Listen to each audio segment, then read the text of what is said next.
The transport ship carrying Lisa and her crew landed on the surface of Caraxes 9. The moon was barren and gray, with a thin atmosphere that made the sky look purple. In the distance, Lisa could see a massive structure rising from the rocky ground. It looked like a giant black cube with no visible doors or windows. "That must be the impenetrable fortress," said Jack, pointing at the structure. Two Vordari guards approached the humans. Unlike Xenfar, these guards wore heavy armor that made them look twice their normal size. They carried long staffs that glowed with blue energy. "Move," one of the guards ordered. Its voice sounded mechanical, as if coming through a translator device. The humans were marched across the rocky terrain toward the giant cube. As they got closer, Lisa noticed that the surface of the structure wasn't solid. It seemed to shift and move, like black water somehow held in the shape of a cube. "What is that made of?" Olivia whispered. "Quantum-locked material," Eric replied quietly. "I've read theories about it. Matter that's been fixed in both time and space simultaneously, supposedly impossible to break or cut." They reached the base of the cube, where a section of the shifting black material suddenly opened, creating a doorway. The guards pushed them inside. The interior of the fortress was brightly lit, with white corridors stretching in all directions. Along the walls were doors made of the same black material as the outside. Some had small windows, and through them, Lisa could see strange alien faces watching as they passed. They were taken to a large circular room where several automated machines waited. One guard pressed a button on a control panel, and a mechanical voice spoke in perfect English. "Prisoners will surrender all personal items. Prisoners will then proceed to decontamination.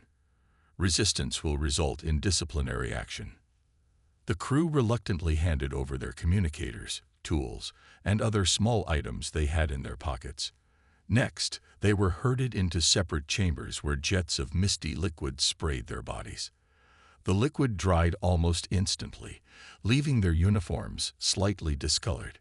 After decontamination, the guards separated them. Lisa tried to protest, but one guard raised its staff threateningly.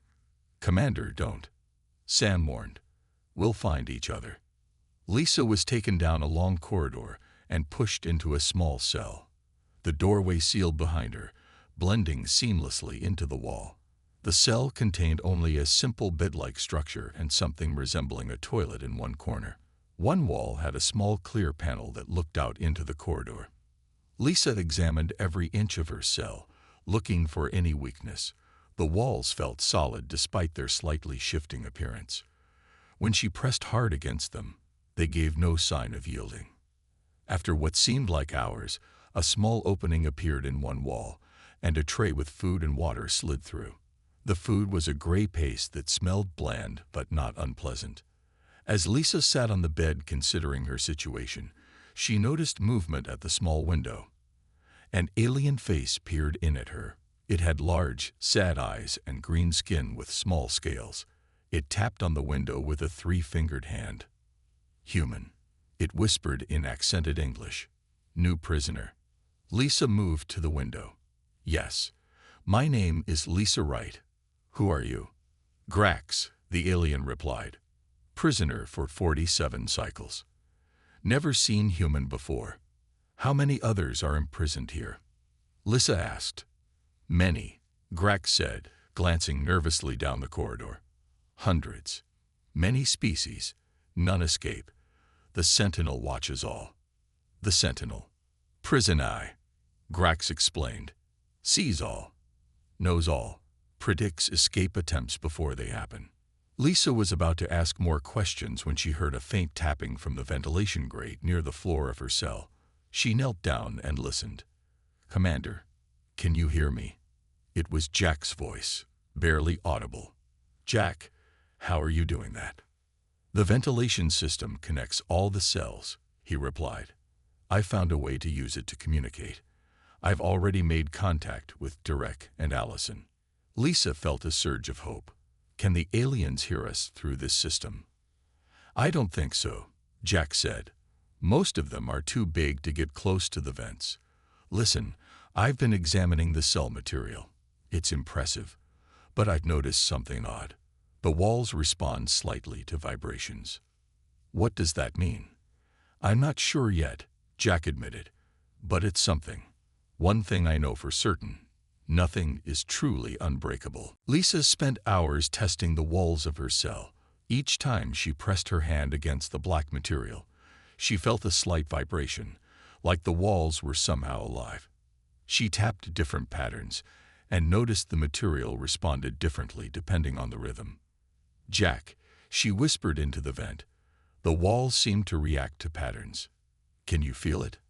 Yes, Jack's voice came back.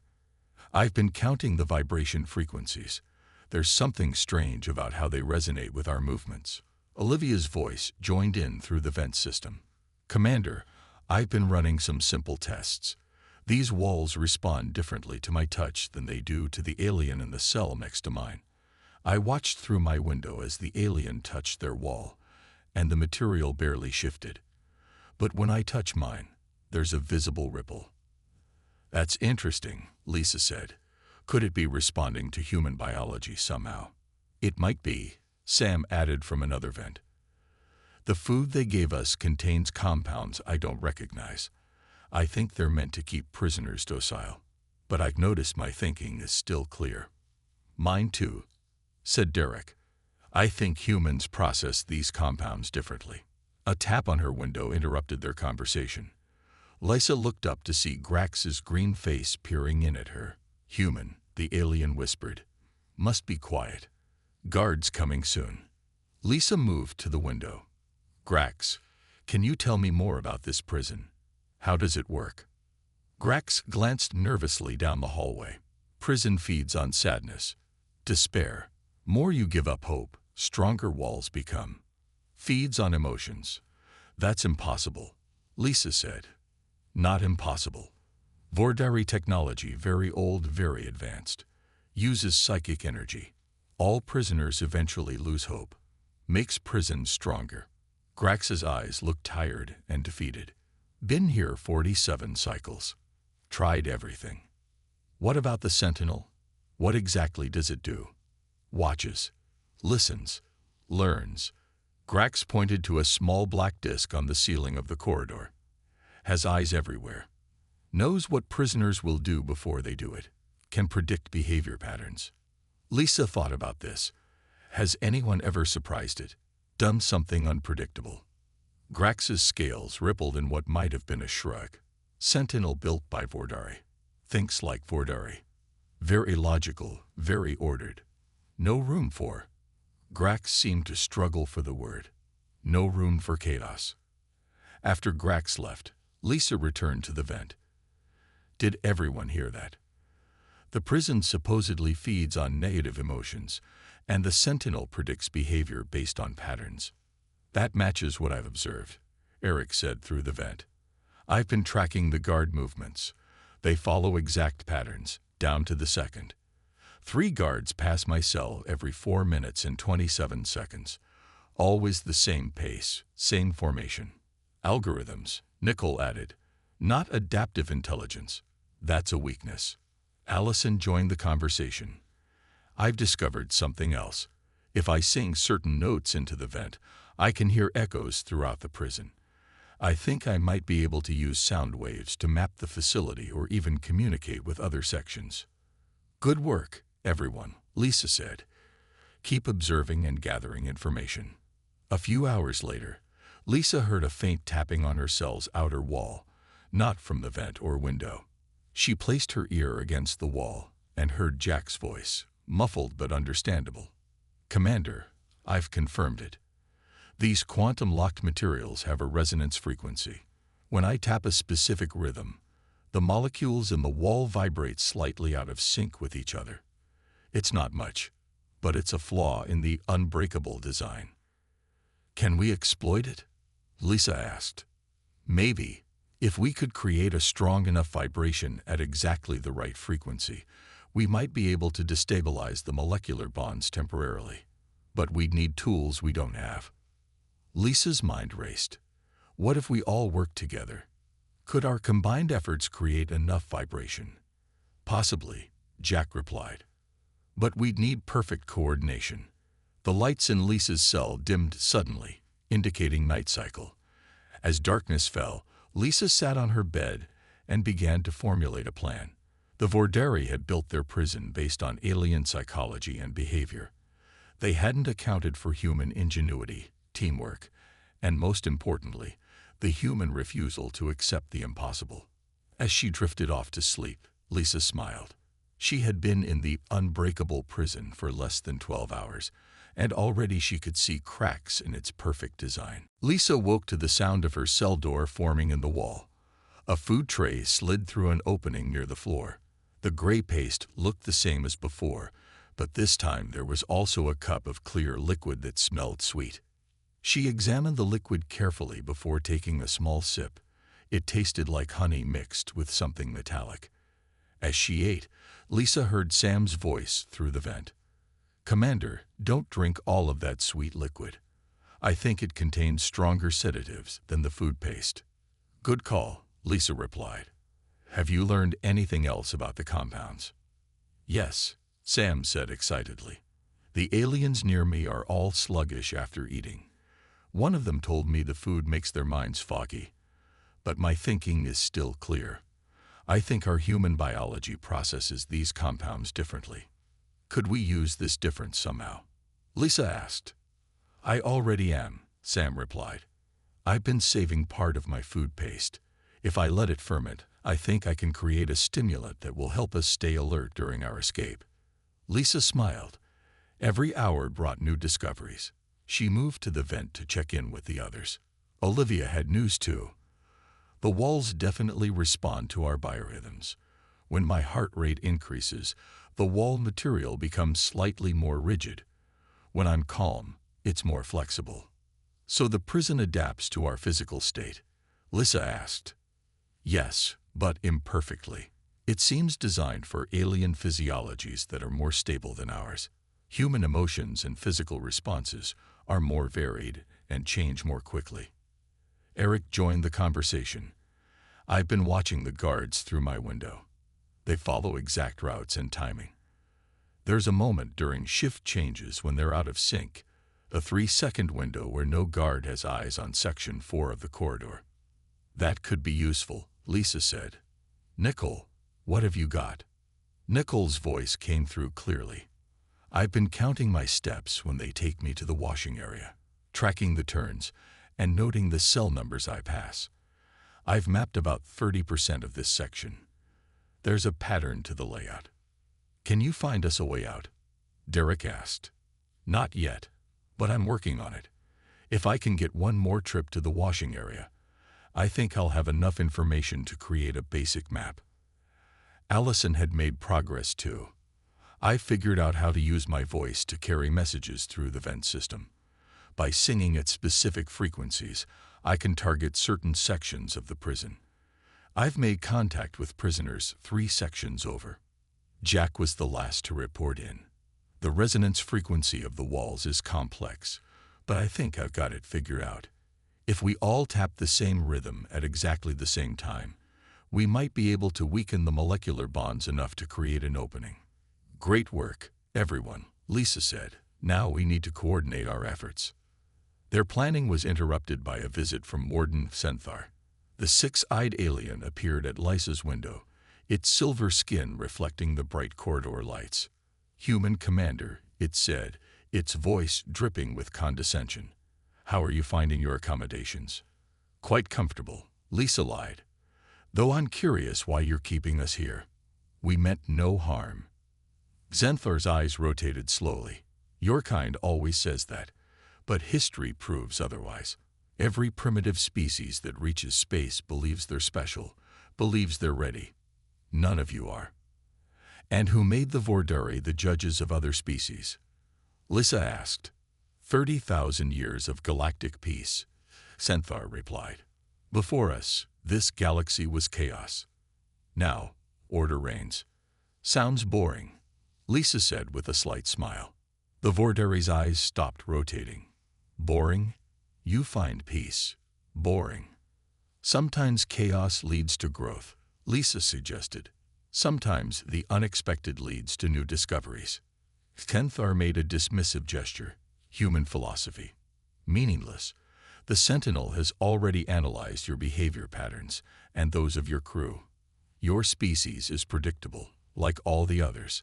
Any escape attempt you might plan has already been anticipated. After Xenthar left, Lisa whispered into the vent. The warden just gave us an important piece of information. They think we're predictable. Jack chuckled. They clearly haven't spent much time with humans. Exactly, Lisa said. And that's going to be our way out. The Sentinel can't predict what it doesn't understand. The next few hours were busy for Lisa and her crew. Each of them worked on their part of the escape plan, using the skills and knowledge they had gained. Nicole was taken to the washing area a second time. As the guards led her through the corridors, she silently counted steps and memorized every turn. When she returned to her cell, she immediately went to the vent. I've got it, she whispered excitedly. I know the layout of this entire section now. There's a central hub where all corridors meet. It contains the control room for this sector. Is there a way out from there? Lisa asked. Yes. The control room has access to the docking bay where supply ships land. If we can get there, we might be able to steal a ship. Derek had news too. I've been timing the guard patrols even more precisely. The 3-second gap I found occurs exactly every 4 hours. The next one will be at what would be 23:45 ship time. That's not much time to work with, Lisa said. No, but it's something. And I noticed something else. During that gap, the black discs on the ceiling, the Sentinel's eyes, rotate to a new position. They're blind for those 3 seconds. Jack had made progress with the resonance frequency. I've been testing different rhythms on my wall. There's a specific pattern, tap tap, pause, tap tap tap, that makes the material vibrate more than others. Can you teach that rhythm to everyone? Lisa asked. Already working on it, Allison cut in. I've been using the sound transmission technique to share the rhythm with all our crew. We've been practicing together. Olivia shared her findings next. I've been experimenting with how my emotional state affects the walls. When I feel strong, positive emotions, like hope or determination, the walls become slightly less rigid. I think the prison really does feed on negative feelings. That makes our attitude even more important, Lisa said. We need to stay positive and focused. Sam had succeeded in his experiment. The fermented food paste worked. I've created a mild stimulant. It's not much, but it should help us stay sharp when we need to move quickly. Good work, everyone, Lisa said. Now we need to put it all together into a plan. They spent the next hour coordinating through the vent system. Each person rehearsed their role, memorizing the timing and actions needed. As they finished their planning, Grax appeared at Lisa's window again. The alien's green face looked concerned. Human making plans, Grax whispered. Can hear through vents. Not safe to talk so much. We're going to escape, Lisa told him. Do you want to come with us? Grax's eyes widened. Escape impossible. Many tried. Sentinel always knows. The Sentinel doesn't know humans very well, Lisa said. Will you help us? Grax hesitated. How can help? We need a distraction in another section of the prison. Something to draw the Sentinel's attention away from us. Grax was quiet for a long moment. Have friends in Section 6. Can maybe help. But if fail. I know the risk, Lisa said. But staying here forever is no life at all. Grax nodded slowly. We'll try. For chance at freedom. The alien paused. When? Tonight. At exactly 23:45. So soon? Grax looked shocked. Only been here 1 day. Lisa smiled. 1 day is all we need. After Grax left, Lisa returned to the vent to finalize the plan with her crew. Everyone know their roles? She asked. Yes, Commander, they replied one by one. Remember, timing is everything. The Sentinel will be expecting logical, predictable behavior. We need to be unpredictable, creative, and perfectly coordinated. "What if something goes wrong?" Eric asked. "Improvise," Lisa said firmly. "That's what humans do best." As the lights in the cells dimmed for the night cycle, Lisa lay on her bed, mentally reviewing every step of their plan. The Vorderi believed their prison was unbreakable because no species had ever used human methods to try to break it. Jack's voice came softly through the vent. "Less than 2 hours until we move. Everyone should try to rest." Lisa closed her eyes, but her mind kept working. In just under 24 hours since their capture, they had found weaknesses in an unbreakable system, formed a plan, and were ready to attempt what no species had accomplished in 30,000 years. The Vorderi had made one critical mistake. They had underestimated humanity. The time for action drew near. Lisa and her crew made final preparations using only the items they had in their cells. They removed buttons from their uniforms and bits of metal from their food trays.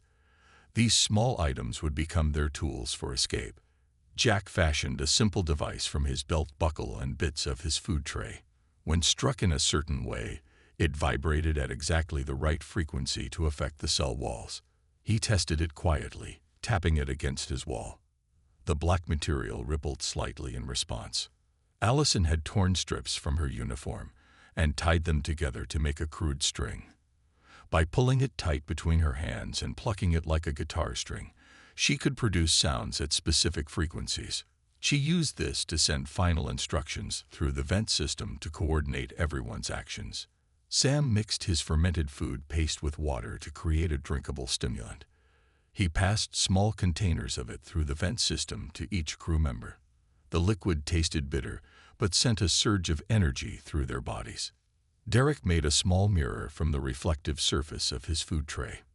With it, he could see down the corridor without standing at his window, allowing him to track guard movements more precisely.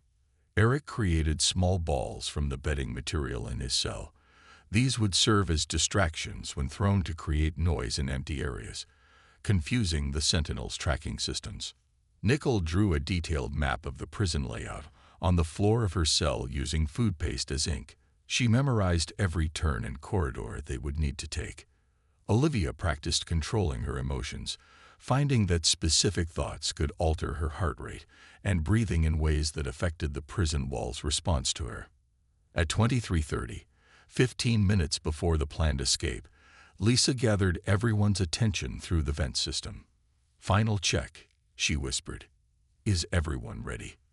One by one, her crew confirmed they were prepared. The tension was high, but Lisa could hear determination in their voices. "Remember," Lisa said, "we need perfect timing. When I give the signal through Allison's sound system, everyone needs to tap Jack's rhythm on their walls simultaneously. Focus on feeling hopeful and determined, not afraid. The walls respond to our emotions." At exactly 23:40, a commotion erupted in a distant part of the prison. Alarms blared and lights flashed. Grax and his friends had created their distraction. "Guards running to Section 6, Derek reported, watching through his makeshift mirror. "The Sentinels' eyes are all turning that direction."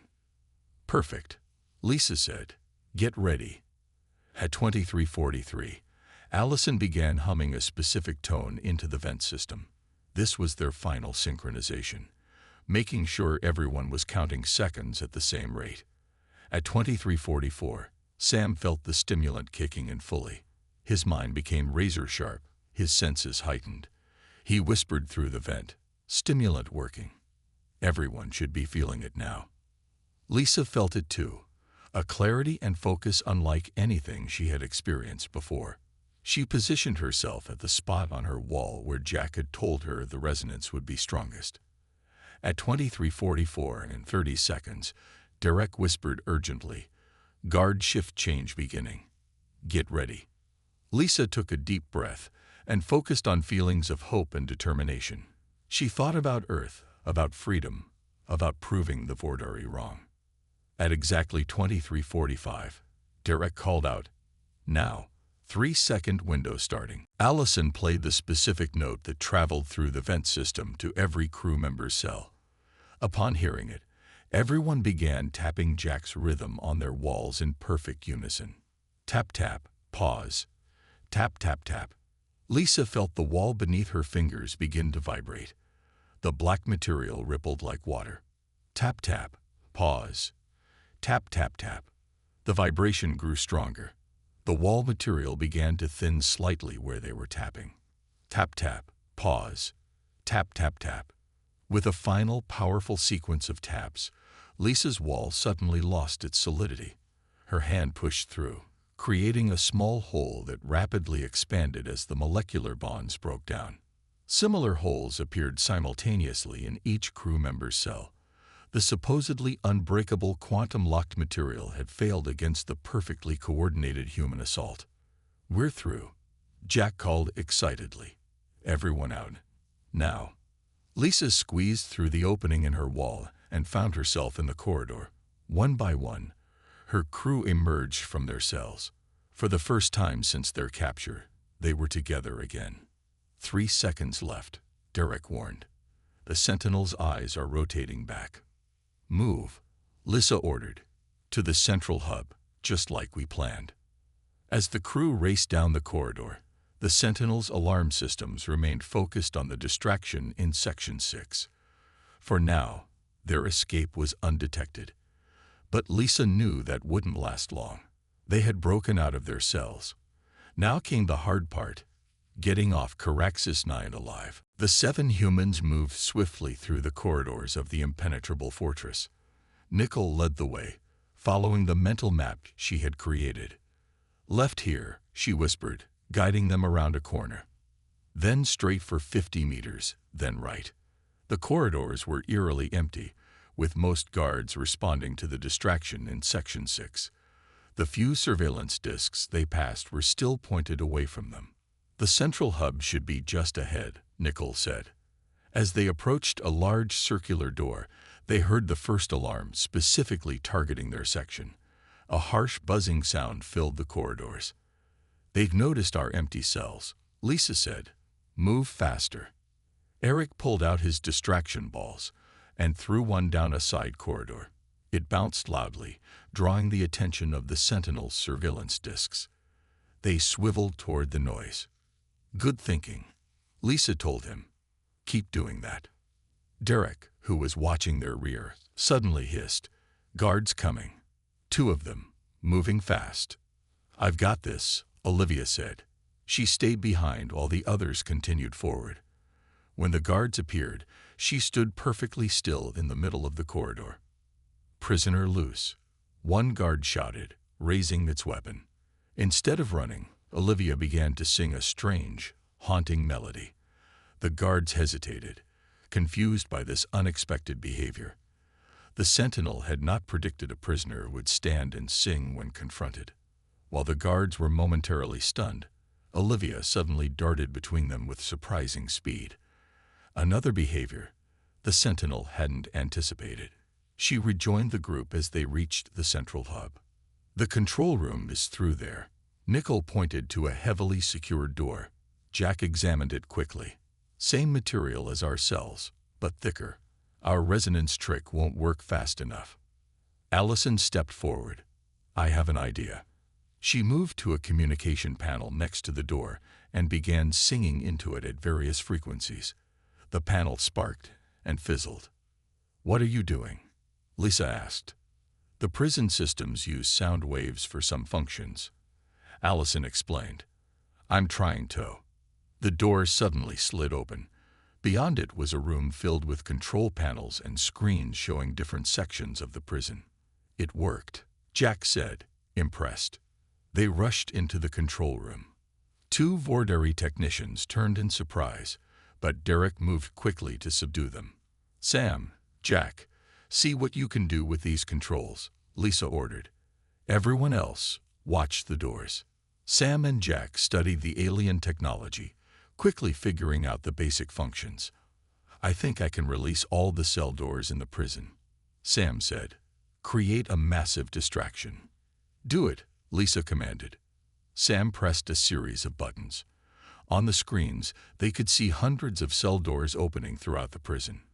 Aliens of various species emerged, confused, but quickly realizing they were free. "Nicole, where's the docking bay?" Lisa asked. Nicole pointed to a screen showing a large area with several small spacecraft. "There, 2 levels down from here." Jack found the controls for the prison's internal communication system. "I can broadcast a message to all prisoners. Tell them to head for the docking bay," Lisa said. "We're all getting out of here." Jack's voice echoed through the entire prison. "All prisoners, this is the human crew. We've opened your cells. Head for the docking bay on level 3 for evacuation." The screens showed chaos erupting throughout the prison. Aliens were running in all directions, guards were overwhelmed, and the Sentinel systems appeared to be malfunctioning, unable to track so many unexpected movements simultaneously. "The Sentinel is crashing," Sam observed, watching the main system console flash with error messages. "It can't process this many unpredictable behaviors at once." Lisa smiled. "Let's get to the docking bay before it recovers." As they left the control room, they encountered Grax and several other aliens in the corridor. "Humans did it," Grax said, his voice filled with wonder. "Impossible, but humans did it." "The impossible just takes a little longer," Lisa replied. "Come on, we're not free yet." Together, the humans and aliens raced toward the docking bay. Behind them, the supposedly perfect prison system continued to malfunction as hundreds of prisoners acted in ways the Sentinel could never have predicted. Alarms blared throughout the facility. Emergency lights flashed. And through it all, the humans kept moving forward, already planning their next steps. The unbreakable prison was breaking, not from physical force, but from something the Vordari had never fully understood: human unpredictability, creativity, and determination. The docking bay was a massive chamber with high ceilings and several small ships lined up in neat rows. When Lisa and her crew arrived, they found the area already filling with free prisoners of various species. Some looked confused, others terrified, but all were moving with newfound hope. "We need to find a ship big enough for everyone," Lisa said, scanning the options. Jack pointed to a large vessel near the far wall. "That one looks like a transport ship. It might have room for most of us." As they moved toward the ship, the main doors to the docking bay slid open. Warden Senthar entered, flanked by a dozen heavily armed guards. The Vordari's 6 eyes rotated rapidly, a sign of agitation. "Humans," Zenthar's voice boomed across the chamber. "You have caused enough trouble." The guards raised their weapons. The freed aliens cowered back, many having been prisoners for so long they had forgotten how to resist. Lisa stepped forward. "Your prison isn't as perfect as you thought, Warden." "A temporary malfunction," Senthar replied coldly. "The Sentinel is already rebooting. In minutes, all systems will be restored, and you will all be back in your cells." Derek whispered to Lisa, "I count 12 guards, all focused on us. The ship's loading ramp is unguarded." Lisa nodded slightly. She raised her voice so all the prisoners could hear.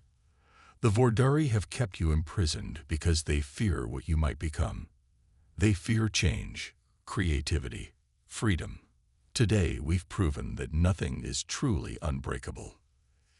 Senthar made a dismissive gesture. "Speeches won't save you. Your escape attempt has failed." "Has it?" Lisa asked. She looked around at the gathered aliens. "Look at how many of us there are. Look at what we've accomplished together in just one day." The aliens began to murmur among themselves, standing taller as Lisa's words gave them courage. "Enough," Senthar shouted. "Guards, take them." Before the guards could move, Eric threw his last distraction balls in different directions. The guards hesitated, their programming unable to decide which sudden movement to track first. In that moment of confusion, Olivia shouted to the gathered aliens, "To the ship, now." The chamber erupted into action. Hundreds of prisoners surged toward the transport ship. The guards fired their weapons, but there were too many targets moving in unpredictable patterns. Sam and Jack raced ahead to the ship and began working on the entry controls. Within seconds, they had the loading ramp down and the doors open. Everyone aboard, Lisa shouted, helping smaller aliens up the ramp. Xanthar pushed through the chaos toward Lisa. You cannot escape. No one escapes the impenetrable fortress. We just did, Lisa replied. She turned and ran up the ramp. Xanthar close behind. Inside the ship, Jack and Allison had already reached the control room and were figuring out the flight systems. It's similar to Vordari technology we've seen before, Jack said, hands flying over the controls. I think I can fly this. Derek and Eric secured the ship's doors as the last prisoner scrambled aboard.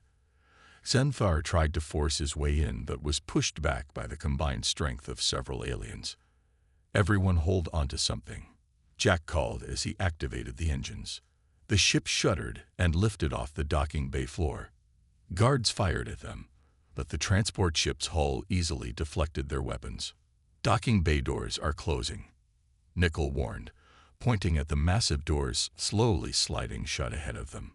They can't trap us now, Jack said, pushing the engines to full power. The ship shot forward, squeezing through the narrowing gap just before the doors close. They burst into space, leaving Caraxus 9 behind. Through the viewports, they could see the massive black cube of the prison growing smaller in the distance. Lisa looked around at her crew, at Grax, and at all the other aliens they had freed. Beings who had been imprisoned for years, decades, some even for centuries. Where should we go? Asked Grax. First, somewhere safe, Lisa answered. Then, we spread the word about what happened here. Olivia smiled. The unbreakable prison that humans broke in less than a day. The Vordari won't like that story, Sam said. Which is exactly why the galaxy needs to hear it, Lisa replied. She turned to Jack. Set a course for the nearest free trading post. I think we all have stories to tell. As the ship jumped to faster than light speed, Lisa looked back at the now distant prison one last time. The Vordari had built their perfect prison based on logic, order, and predictability. They never understood that the true strength of humanity lay in exactly the opposite, in creativity, adaptability, and the refusal to accept the impossible. The unbreakable had been broken, and the galaxy would never be the same.